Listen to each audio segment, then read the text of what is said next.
Putin's worst fears may be coming true. Donald Trump's bold call for NATO countries to boost their defense spending is making waves. I will prevent, and very easily, World War III, very easily.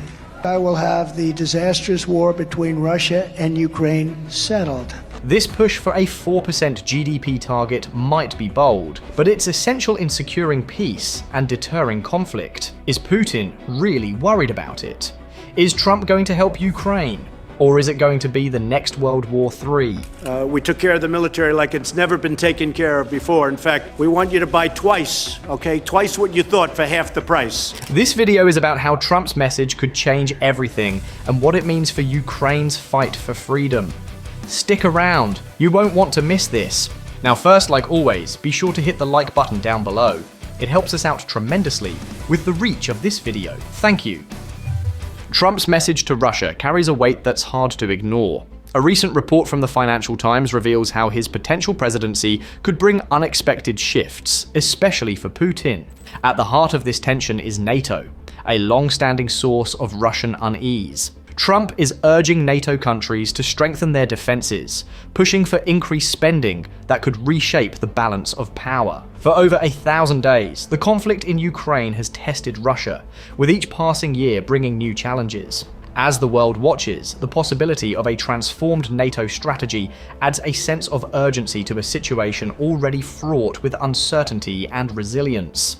A recent report has shed light on a critical shift in global defense strategy. Trump is calling for NATO countries to increase their defense spending, doubling the current 2% target of GDP to 4%. His stance comes from a belief that the US has shouldered an unfair share of the burden, while European nations, closer to Russia, should step up. A little bit over 1%, whereas the United States in actual numbers is paying 4.2% of a much larger GDP. This isn't just about numbers, it's about creating a shield of deterrence. When a nation believes it cannot win, war becomes less likely. The message is clear: stronger defenses don't just protect borders, they safeguard peace. It's a call for unity and shared responsibility in uncertain times. It's clear that many European NATO members aren't spending enough on defense, with some contributing less than 2% of their GDP. Poland, however, stands out, investing around 4.5%. knowing how close they are to Russia. Other major nations like Germany, France, and the UK fall short, spending under 3%. Trump's call for these countries to step up is a call for shared responsibility, urging them to strengthen their defenses for the sake of their own security. The reality is, achieving even 3.5% may feel like a heavy burden for these nations, but it's a necessary step to ensure peace and stability in uncertain times. Jonah shared a thought-provoking point about the need for stronger defense, especially as Russia's actions and words grow more unpredictable.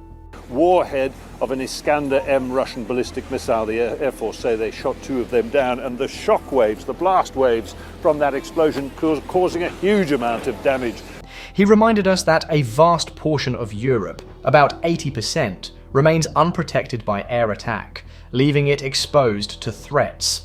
In times like these, building defenses isn't just about money. It's about securing the peace and freedom we hold dear.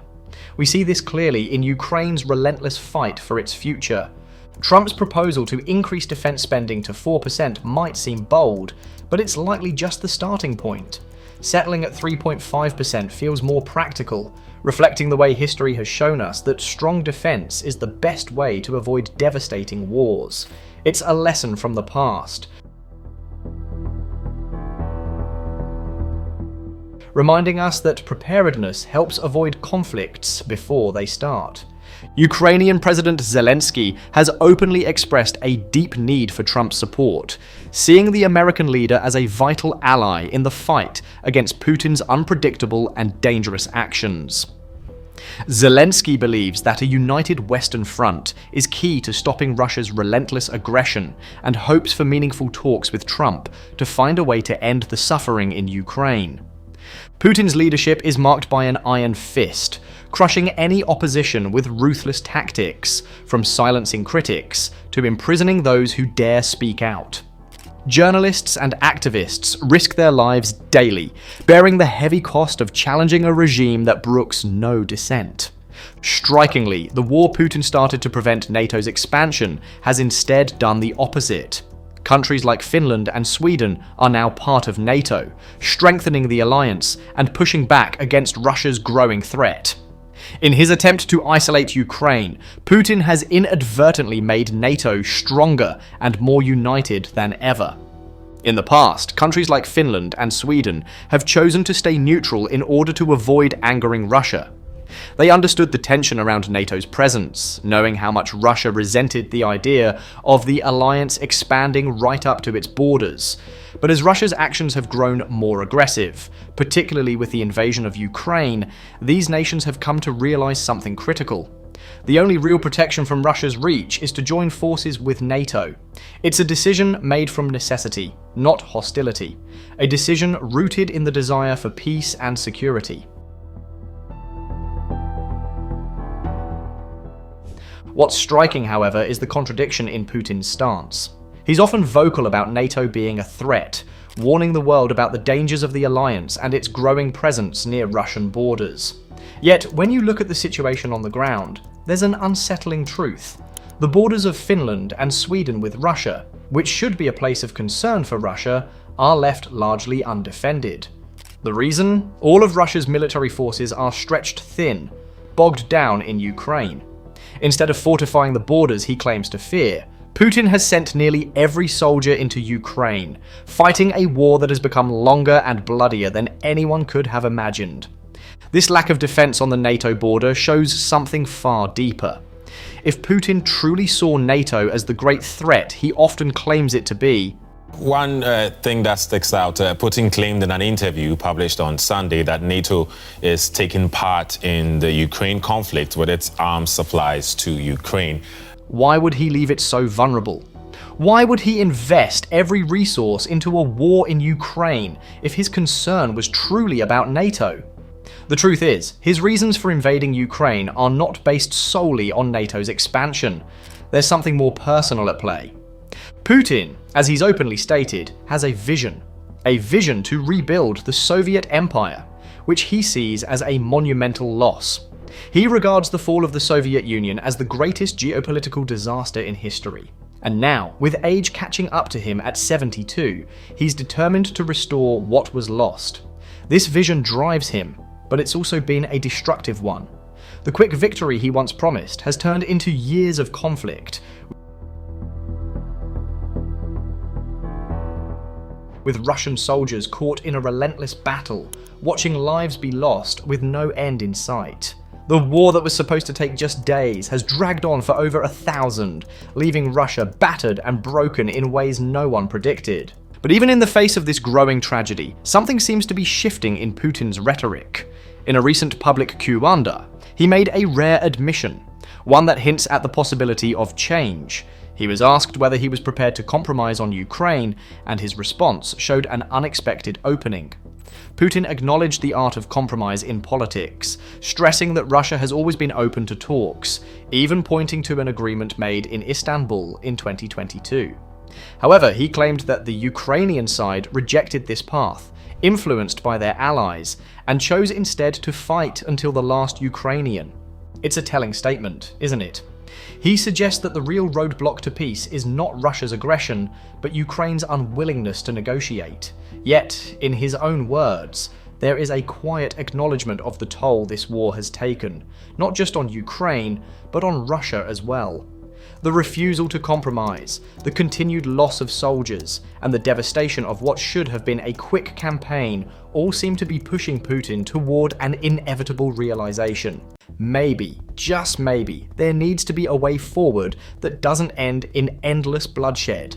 So here we are, standing at a crossroads. The story of this war is still unfolding, but the cracks are starting to show. The question now is not just what Putin is willing to offer, but what the world will do with this unexpected opening for peace. The future remains uncertain, but one thing is clear. The hope for a peaceful resolution is far from lost. It's important to remember that Russia's narrative about Ukraine, particularly the claim that there was a deal for a ceasefire, follows the same disinformation tactics they've used throughout this entire conflict. Putin keeps repeating that NATO promised it wouldn't expand, but when you look closely, all they have are some notes from an old meeting between a US Secretary of State and his West German counterpart. Warnings of a renewed threat to Europe from Russia following its full-scale invasion of Ukraine. These notes mention a discussion about NATO's expansion, but there was no deal, no agreement, no signature. It was just a conversation, and yet Russia continues to present this as proof of a promise that was never made. The truth is that NATO isn't out there seeking to expand. It has an open-door policy. Countries like Sweden and Finland have joined NATO not because NATO pushed them to, but because they made the choice to join after Russia's aggression against Ukraine. Unlike Russia, NATO doesn't go around with missiles or drones, trying to force other countries into submission. It's a simple principle. Countries come to NATO when they see the need for solidarity and security. On the other hand, Russia's actions have been nothing short of destructive.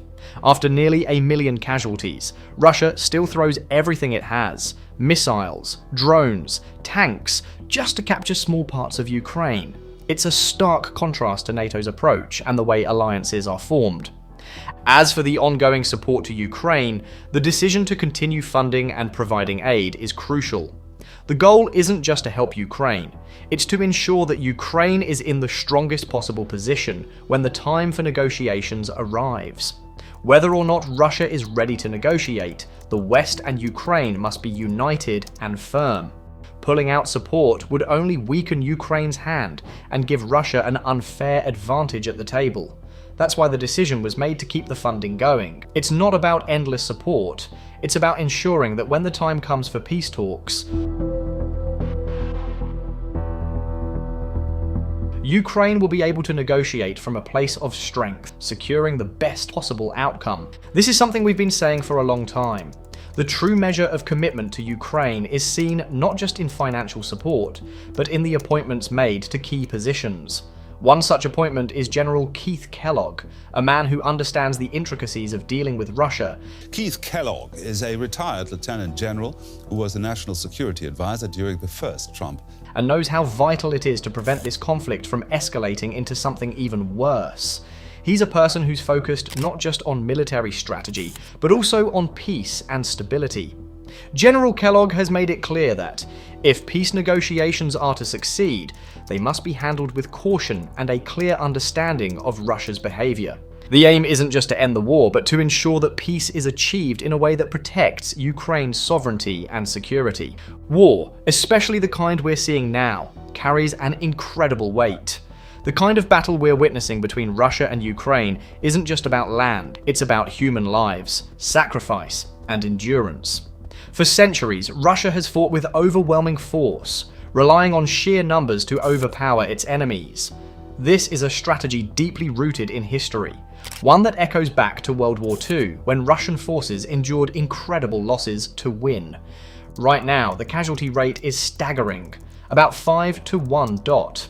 The ongoing conflict between Russia and Ukraine has resulted in staggering loss of life, with estimates indicating that Russia has suffered approximately 350,000 to 400,000 casualties, while Ukraine has seen around 150,000 deaths. These numbers, though continually evolving as the war persists, underscore the immense human cost of the conflict, affecting both military personnel and civilians.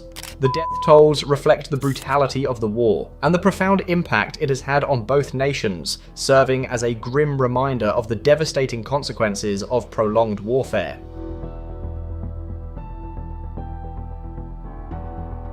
Russia's style of warfare, often called attrition, is relentless. They don't back down. They throw wave after wave of soldiers at you, no matter the cost. It's a battle of endurance, where the numbers rise and rise, and the toll on both sides is immense. After more than 1,000 days of war, with hundreds of thousands lost, both sides are left wondering how much longer this can go on. In moments like these, it's clear that the endless suffering must come to an end. There is hope that this year perhaps we'll see the resolve to finally step back and make peace. The world is watching, And with the right leaders in place, there's a chance to end this cycle of violence. It's a difficult road, but the desire for resolution is stronger than ever. It feels like this could be the moment when things begin to change for good. In the end, the war between Russia and Ukraine shows us the heavy price of conflict. The rising death toll on both sides is a painful reminder of how brutal war can be. Russia's strategy of overwhelming force has caused immense loss, and the longer this war goes on, the more it hurts everyone involved. This tragedy calls on us to reflect not just on the immediate pain, but also on the lasting effects of war. Behind every number is a person, a family, a life that's been forever changed. Thanks for watching, don't forget to subscribe, and we'll see you next time.